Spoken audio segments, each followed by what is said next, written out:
Hello everyone, আসসালামু আলাইকুম। আপনারা দেখছেন অনিস কিচেন থেকে। আজকে আমি ইউনিক একটা রেসিপি শেয়ার করব আপনাদের সাথে। কলা দিয়ে নান রুটি নরম তুলতুলে কিভাবে তৈরি করতে হয় প্রসেসটা জেনে নিন। শুরু থেকে শেষ পর্যন্ত দেখতে থাকুন, অবশ্যই আপনাদের ভালো লাগবে।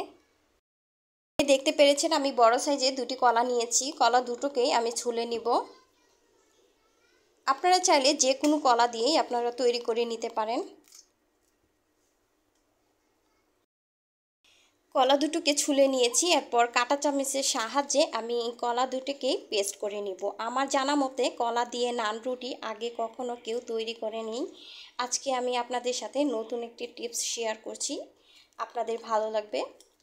আপনারা দেখতে থাকুন শুরু থেকে শেষ পর্যন্ত। আবারও বলছি, ভিডিওটি স্কিপ করবেন না।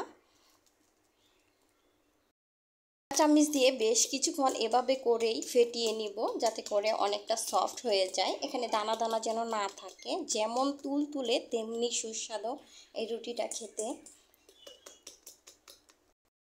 কিছুক্ষণ এভাবে করে ফেটিয়ে নিয়েছি। দেখতে পেরেছেন সাদা সাদা একটা ভাব চলে আসছে, এর মানে খুব সুন্দরভাবে এটা ফেটে নেওয়া হয়ে গিয়েছে। আমি আজকে কোনো রকমের মেডিসিন ছাড়া এখানে নান রুটি আজকে তৈরি করব না। যেমন ধরেন ইস্ট, সোডা, বেকিং পাউডার এগুলো ছাড়াই নান রুটি তৈরি করব। কথাগুলো ভুলচুল হলে ক্ষমা দৃষ্টিতে দেখবেন, আর আমার পাশেই থাকবেন সাবস্ক্রাইব করে। সঙ্গে 2 কাপ ময়দা দিয়েছি, আর হাফ চা চামচের মতো দিয়ে দিচ্ছি লবণ। দুটি কলা দিয়েছি, কলাগুলো বেশ মিষ্টি, তাই আমি বেশি চিনি দিইনি। 1 টেবিল চামচের মতো চিনি অ্যাড করেছি। আমি সবগুলো উপকরণ খুব ভালো করে মিশিয়ে একটা ডো তৈরি করে নিব। আমি এখানে পানি ছাড়াই তৈরি করে নিচ্ছি। আমার 1 ফোঁটা পানিও প্রয়োজন হয়নি। আমি এই ডোটা তৈরি করে নিয়েছি দুটি কলা দিয়ে। এরপরে আমি দিয়ে দিচ্ছি তেলটা দিয়ে খুব ভালো করে আমি মিশিয়ে নেব। 1.5 টেবিল চামচের মতো খুব ভালো করে এটাকে মথে নিতে হবে। মিনিটের মতো ডোটাকে মথে নিয়েছি। এখন হাতটা ভালো করে ধুয়ে তারপরে কিছুটা তেল উপর থেকে লাগিয়ে নিচ্ছি। ঢেকে 10 মিনিটের জন্য রেস্টে রেখে দিচ্ছি।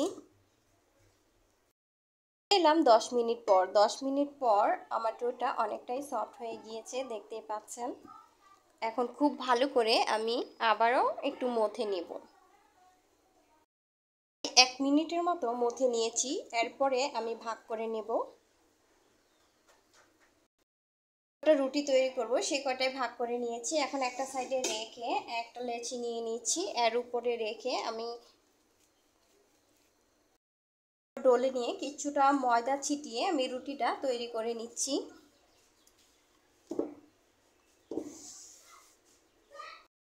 এটা বেলে নেওয়া হয়ে গিয়েছে। এখন আমি রুটিগুলো ভেজে নিচ্ছি। চলে এলাম চুলায় রুটিগুলো ভাজার জন্য। আমি অল্প করে তেল দিয়ে তেলটাকে গরম করে নিয়েছি। হালকা করে ভেজে নিয়ে আমি রুটিটাকে উল্টিয়ে দিচ্ছি। চোপাস করেই আমি রুটিটাকে ভেজে নিয়েছি। রুটিটা এর মধ্যে হয়ে গিয়েছে। এখন চুলা থেকে নামিয়ে নিচ্ছি। রুটিগুলো তৈরি করে নেওয়া হয়ে গিয়েছে। প্রত্যেকটা নান রুটি কতটা সুন্দর হয়েছে আর দেখতে কত নরম তুলতুলে একটু দেখিয়ে দিচ্ছি। এত নরম তুলতুলে যে কলা দিয়ে শুধুমাত্র নান রুটি তৈরি করে নেওয়া যায়, এটা অবিশ্বাসিত। আশা করব আজকে আপনাদের কাছে অনেক ভালো লেগেছে আমার রেসিপিটি। আর একটু ছিঁড়েও দেখিয়ে দিচ্ছি কত নরম তুলতুলে, কতটা সুন্দর।